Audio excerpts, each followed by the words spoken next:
ఎవరైనా రాకాశి రాసోనిది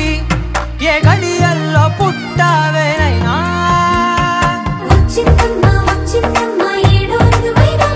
నా ఊహల్లో నా ఊరేగింది నువ్వమ్మా నా బ్రహ్మచర్యం బాకీ చెరిపేసిందమ్మా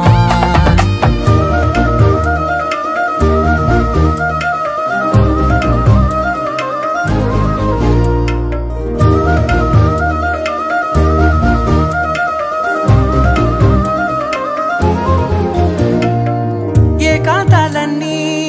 ఏకాంతం లేక ఏకరువే పెట్టాయే ఏకంగా సంతోషాలన్నీ సెలవన్నది లేక మనతోనే కొలువయ్యే మొత్తంగా స్వాగతాలు లేని ఒంట్లో ఉండలేక విరహం